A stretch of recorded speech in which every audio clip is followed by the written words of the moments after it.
আসসালামু আলাইকুম। শুকরিয়া ওই রবের প্রতি যিনি আপনাকে আমাকে সৃষ্টি করেছেন শুধুমাত্র তার ইবাদতের জন্য। তার ইবাদতের জন্যই একমাত্র মানুষ এবং জিন জাতিকে সৃষ্টি করে এই দুনিয়ার বুকে পাঠিয়েছেন। কিন্তু আজ আমরা কি করছি? আমরা আজ সবাই টাকার পিছনে, টাকার মোহতে, এই দুনিয়ার লোভে, দুনিয়ার মোহে পড়ে আজ আমরা খুব ব্যস্ত হয়ে পড়েছি।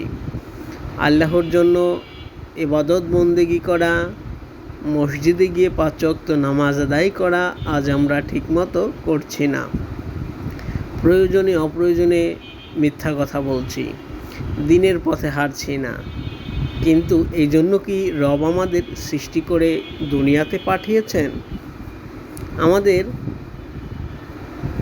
আমাদের এখনও সময় আছে রবের দিকে ফিরে আসার। কেন আমরা বুঝতেছি না?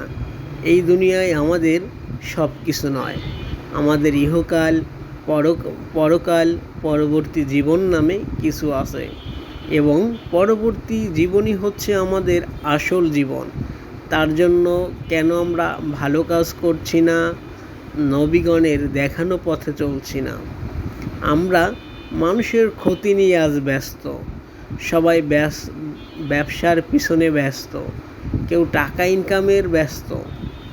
আমরা যদি আমাদের শুধুমাত্র প্রয়োজন মেটানোর জন্য যদি কাজ করতাম, তাহলে চিন্তা করে দেখেন, সেই প্রয়োজন মিটিয়ে সকলেই আমরা প্রত্যেকটি মানব এবং মানুষ আল্লাহর ইবাদত বন্দিগিতে ২৪টা ঘন্টা লিপ্ত থাকতে পারতাম।